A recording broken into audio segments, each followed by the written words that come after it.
अस्सलामुअलैकुम। मोहम्मद अज़हर सिद्दीक अपने programme political diaries के साथ हाज़िर खिदमत है।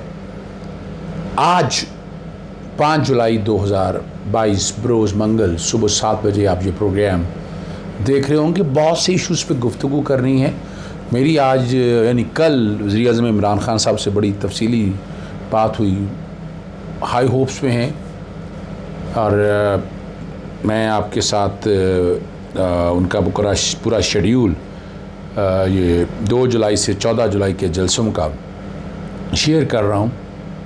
और 7 जुलाई से लाहौर, शेखुपुरा, खुशाब, रावलपिंडी, हज़ार जंग आ गया, 18 हज़ारी जंग, साहिवाल और लोधराम, मुजफ्फरगढ़, भावलपुर, भक्कर, लिया जंग, फैसलाबाद, मुल्तान, डेरा गाजी खान और लाहौर। ये पूरा शेड्यूल आपके सामने है और डू एंड डाई की पोजीशन है। ख़ुद जाएंगे इलेक्शन के हवाले से मामलात सारा आपके सामने रखेंगे और उम्मीद है कि इस पर सीरियस एक्शन यानी इस कॉन्टेक्स्ट में कि वोटर जो है वो निकल के वोट डालने भी आएगा। क्राउड पुलर की बात नहीं है, वोट डालने की बात।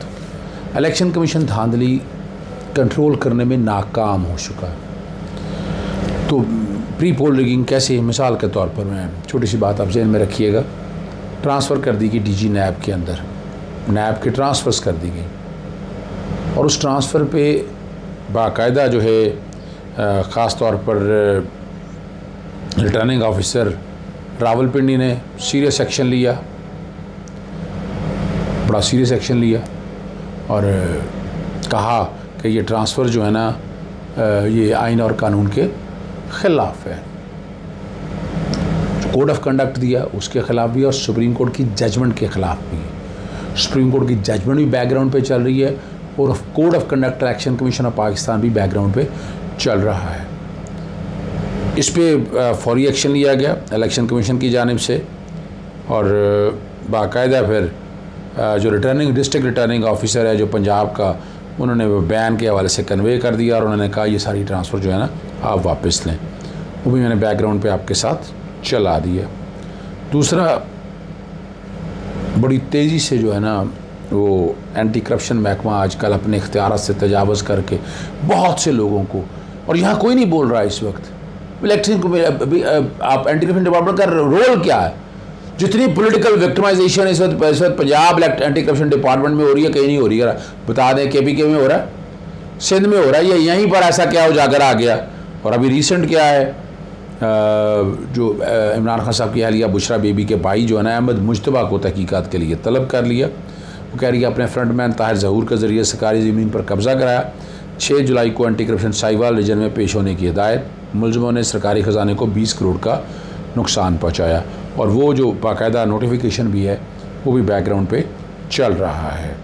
यानी आप लोगों को आसानी के लिए मैं बता रहा हूँ कि हालात और वाक़यात क्या हैं इस वक्त, ताकि आप समझ सकें।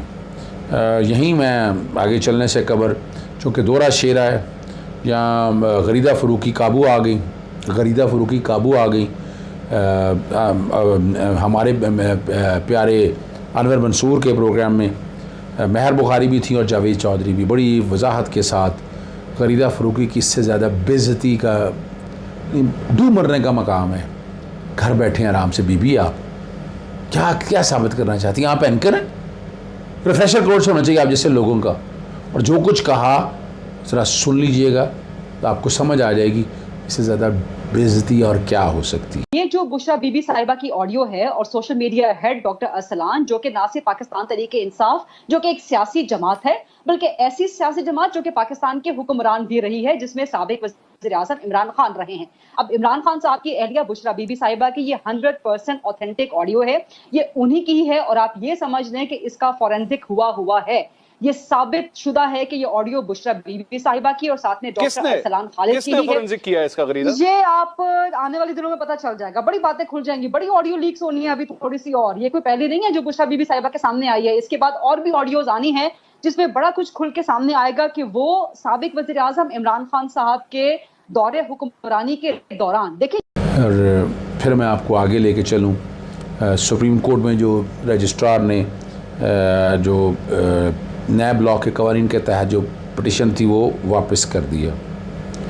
और matter of public importance involve नहीं है, कई रीज़न्स उठाए वहाँ पर, वो बैकग्राउंड पे वो चीज़ भी चल रही है। लेकिन साथ साथ जो है ना, इस्लामाबाद हाई कोर्ट ने, Islamabad high court bar association ने ये पटिशन दायर कर दी है फेडरेशन ऑफ पाकिस्तान वगैरह, और आर्टिकल 191 के तहत हामिद खान साहब वकील हैं इसमें, और वो पॉइंट सारे लिए उन्होंने जो जो पॉइंट लेने थे। और उमैर बलोच हैं, मिर्ज़ा वकास क़य्यूम हैं, और उन्होंने बड़ा वाज़ेह तौर पर कहा है कि जो सेकंड अमेंडमेंट एक्ट पूरा ही है कि वो अल्ट्रा वायरीज़ डिक्लेयर कर दें, आइन से मुतसादम डिक्लेयर कर दें, और इंसाफ के मफाद में उसे ख़त्म कर दिया जाए। इस्लामी जमहूरिया पाकिस्तान के आइन के ख़िलाफ़ वर्जी की गई है।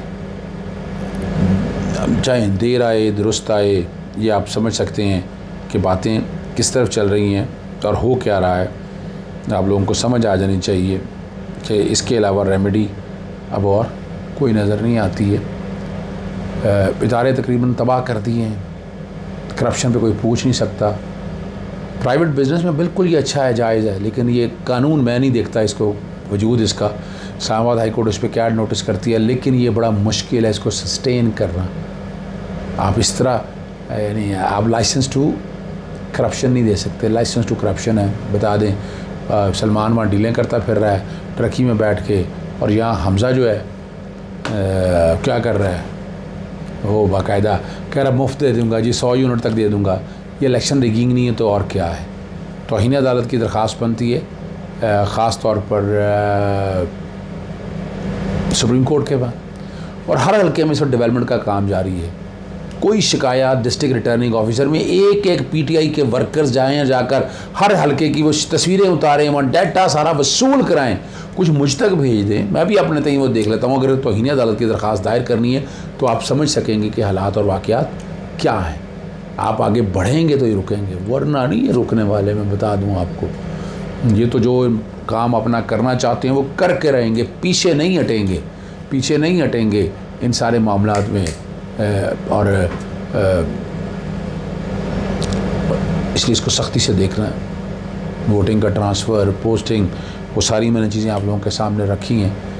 और देखिए अब ये भी हमज़ा का तौहीन अदालत है हमज़ा की तरफ से, और इलेक्शन कमीशन की खामोशी समझ से बालातर है। अभी आप सब बहुत अहम इशू जो है वो दुआ ज़ारा के हवाले से है, और केस की शक्ल आप लोगों के सामने है कि अब बच्ची तो वो माइनर है, इसमें कोई शक नहीं है कि पहली में मेडिकल में सिंगल डॉक्टर ने कह दिया कोई 17 साल के करीब एज है। अब जो मेडिकल बोर्ड बैठा उसने 15 साल के करीब एज जो है वो कंफर्म कर दी है। अब under the child marriage restraint जो सिंध का है वो 18 साल की एज बयान करता है, जबकि पंजाब वाला है जो पंजाब का एक्ट है वो 16 साल की बात करता है। तो इन हालात में मामला तक किस डगर जा रहे हैं और क्या होने चलता है, आपको लेकर चलते हैं शाहिद हुसैन साहब की तरफ, जो कराची में बहुत सीनियर कोर्ट रिपोर्टर हैं और अपना चैनल भी रन करते हैं। पूछते हैं उनसे। सर आपका बहुत शुक्रिया। देखें ये केस या कई ऐसे केसेस हैं जिसको आप अच्छे तरीके से जानते हैं कि बाज़ केसेस में अच्छी असिस्टेंट्स की ज़रूरत होती है ताकि सही फ़ैसला हो सके। वकला जो है आपको पता है कि अच्छी असिस्टेंस करते हैं, केस कितना ही कमज़ोर क्यों ना हो, कितना ही मजबूत क्यों ना हो, अगर अच्छी असिस्टेंस होती है, केस मजबूत हो, उसके बावजूद भी हक़ में फ़ैसले होते हैं। और अच्छा केस हो लेकिन उसकी अच्छे तरीके से मावनत ना की जाए तब भी जो है वो बुरे फ़ैसले आ सकते हैं या इंसाफ पर मबनी फ़ैसले नहीं होते। इस केस से ख़ासतौर पर दुआ केस से हमने ये सीखा कि जो हाई कोर्ट में ख़ासतौर पर जब बुनियाद रखी गई थी कि लड़की अपनी मर्ज़ी से ज़िंदगी गुजार सकती है सिंध हाई कोर्ट में, तो उस वक्त जो है वो मैं समझता हूँ कि उस वक्त सही अगर मामलत की जाती और जो बारीकियाँ थी अगर उसको सिंध हाई कोर्ट अगर आज ख़ुद भी अगर नज़रअंदाज ना करती तो शायद आज ये दिन ना देखने पड़ते। देखें उस वक्त भी ओसिफिकेशन टेस्ट के मुताबिक बच्ची की उम्र जो है 16-17 साल के दरमियान थी। आज भी जो ओसिफिकेशन टेस्ट किया गया है, जो रिपोर्ट सामने है ये, उसमें जो बच्ची है इसकी उम्र 16 से 17 साल है। लेकिन जो जबड़ों का टेस्ट किया गया है, इसके अलावा जो पेल्विस का और दीगर जो 4 टेस्ट हुए हैं, उससे डॉक्टरों ने जो अंदाज़ा लगाया और हतमी और बल्कि मुतफ़िक़ा तौर पर जो फ़ैसला की दिया है इस रिपोर्ट के ऊपर अपनी राय दी है, उसमें उनके मुताबिक के 15 से 16 साल और ज़्यादा से ज़्यादा जो करीब तरीन है यानी कि 15 साल के करीब तरीन इस बच्ची की उम्र आई है। अब ये उम्र आपको पता है माइनर है, चाहे पंजाब का कानून हो या सिंध का कानून हो, उसके हिसाब से माइनर उम्र है। अब ये पाकिस्तान की तारीख का सबसे बड़ा और इंतहाई अहम जो है ये मेडिकल बोर्ड बनाया गया था। इससे पहले कभी भी इस तरह का जो है वो बोर्ड नहीं बनाया गया है। तो अब इसको अगर किसी फोरम पर भी आप लेके जाएंगे तो जाहिर है वो इसको किसी फोरम पर चैलेंज नहीं, मतलब इससे बड़ा कोई मेडिकल बोर्ड बन नहीं सकता। तो जजेस डॉक्टर्स की राय के ऊपर ही अपनी राय कायम करते हैं या फैसला देते हैं। अब डॉक्टरों ने जो फैसला दिया है उसके मुताबिक तो अब जो सिंध हाई कोर्ट का पहले वाला फैसला है उसको उस पर नज़रसानी की जानी चाहिए। अब हमारे ज़राए भी बताते हैं कि मेहदी अली काज़मी साहब के जो वकील जिब्रान नासिर साहब हैं वो बाकायदा तौर पर इस पे हाई कोर्ट से भी रजू करेंगे, क्योंकि पुलिस का आज भी इस वक्त भी ये मानना है कि जो सिंध हाई कोर्ट का पहले वाला फैसला है वो इन फील्ड है, और उसके बाद फिर बच्ची की जो उम्र का तयन है वो पहले हो चुका था, बच्ची का बयान भी रिकॉर्ड पर मौजूद है। तो इसलिए ना सिर्फ बच्ची को तहवील में लेने का उनके पास कोई जवाज़ है, बल्कि उनके पास कोई ऐसा जवाज़ नहीं कि ज़हीर के खिलाफ भी कोई कार्रवाई कर सकें जो कि लड़की का शोहर है। अच्छा, इसमें 2-3 बयानात हैं जिसमें दो नंबरी की गई है। लड़की के बयान के मुताबिक लड़की की जो शादी है 16 तारीख को जाती है, 17 तारीख को लाहौर में शादी हो जाती है, लेकिन जो ज़हीर का बयान है उसमें वो कहता है कि 18 अप्रैल को जो वो शादी हुई है। तो इसमें काफ़ी तजाद पाया जाता है, जिसमें अदालत को इस बात को भी देखना चाहिए। जुडिशल मजिस्ट्रेट शर्की की अदालत में जब ये फैसला हुआ कि असर नौ तहकीकात होगी, उसके बाद फिर इस मामले का जायज़ा लिया जाएगा कि बच्ची की उम्र कितनी है, तो अब उसमें रिपोर्ट सामने आ चुकी है। अब इस रिपोर्ट के ऊपर जो है फ़ैसला होना 6 जुलाई को बाकी है कि अब अदालत क्या समन जारी करेगी बच्ची को पेश करने के लिए, मुलजिम के खिलाफ क्या कार्रवाई का हुक्म देती है, अब ये अदालत करेगी। लेकिन उससे पहले यानी कि जो बीच में एक दिन है 5 जुलाई का, इसके जो सिंध हाई कोर्ट में इस केस में दरख्वास्त दायर की जा सकती है, क्योंकि जितना टाइम लड़की वहाँ रहेगी उसकी ज़िंदगी को ना सिर्फ ख़तरा है, बल्कि ये सारा का सारा अमल जो है वो गैर कानूनी तस्वर किया जा रहा है। न सिर्फ सिंध बल्कि अगर शेल्टर भी लिया जाए थोड़ी देर के लिए, अगर हम मान भी ले कि पंजाब के कानून का इतलाक होता है, निकाह जो पंजाब में हुआ तो वो भी गैर कानूनी है, क्योंकि 16 साल से कम उम्र वहाँ पर भी शादी नहीं हो सकती। तो ना सिर्फ सिंध हाई कोर्ट का, सिंध हुकूमत का जो कानून है, सिंध का जो कानून है उसका इतलाक होगा, बल्कि पंजाब के कानून के मुताबिक भी ये शादी गैर कानूनी है, इसलिए वो ज़्यादा देर तक चल नहीं सकेगी। अब ये हमारी जो अदालतें हैं ख़ासतौर पर अब उनको भी इस मामले में सोचना चाहिए कि जहाँ गलती हुई है, अगर एक जगह भी गलती होती है तो उसके बाद फिर उसका खमियाजा जो है कितना लंबा भुगतना पड़ता है किसी भी साइल को। और ख़ासतौर पर कई ऐसे केसेस होते हैं जिनमें बच्चियों की ज़िंदगी का, मुस्तकबिल का फ़ैसला करना होता है, तो वहाँ कहीं अगर सख्त फ़ैसले की ज़रूरत भी हो तो जजेस को थोड़ा सा इस चीज़ का ख्याल रखना चाहिए कि वहाँ पर जैसे अगर किसी शक का फ़ायदा किसी मुलज़िम को दे दिया जाता है, तो यहाँ पर मैं समझता हूँ कि अगर कोई दस्तावेज़ात थे जो मेहदी अली काज़मी साहब के पास जिस तरह दस्तावेज़ात थे, इस तरह कई और दस्तावेज़ात और असल डॉक्यूमेंट सामने आते हैं, तो वहाँ जजेस को शक का फ़ायदा जो है वो लड़की या उनके वालिदैन को दिया जाना चाहिए, क्योंकि बच्चियाँ अगर इस तरह कम उम्री में भाग कर जाएंगी और इसकी अगर इस तरह उसको बढ़ावा भी दिया जाएगा, उसको प्रमोट किया जाएगा चाहे किसी भी सतह पर हो, तो फिर वो माशरे के लिए जो है वो गलत तासुर जाएगा और माशरे में फिर उसकी रोकथाम आप नहीं कर सकेंगे।